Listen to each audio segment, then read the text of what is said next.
Parvalo, ça veut dire riche en langue romani. Le mot juste pour cette exposition dédiée aux Roms, manouches, gitans ou voyageurs. Riche parce que le Mucem a fait appel aux membres de ces diverses populations pour raconter leur histoire. C'est plus possible aujourd'hui de parler à la place de... non, il faut parler ensemble. Et donc nous, on a mis notre savoir-faire de muséographe, de gens qui ont l'habitude de faire des expositions, au service de la parole de personnes qui sont concernées par le sujet. C'est essentiel, parce que pendant des siècles, nous, peuple romani, nous avons été décrits par les autres, les institutions, les arts, la littérature, et nous n'avions pas notre mot à dire quant aux histoires et aux images produites. Des clichés véhiculés en effet depuis des siècles. Exemple avec cette gravure de l'artiste français Jacques Callot, datée de 1621.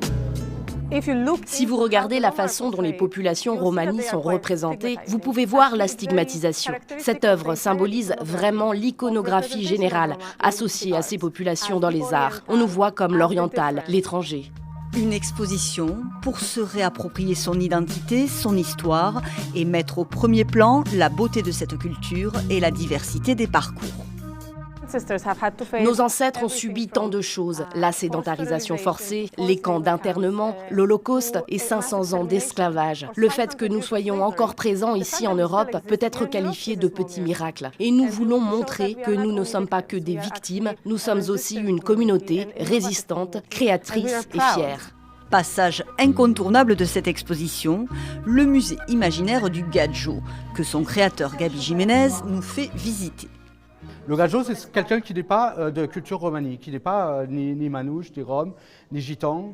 Son pseudo-musée ethnographique offre une hilarante reconstitution de l'habitat du Gadjo et de l'évolution de l'espèce gadjé. Là, on a une vitrine qui reconstitue un petit peu cette évolution-là, des poubelles d'Homo Gadjo, la naissance de la pétanque. Ici, on a une tenue cérémoniale qui favorise la fécondité et la diversité génétique.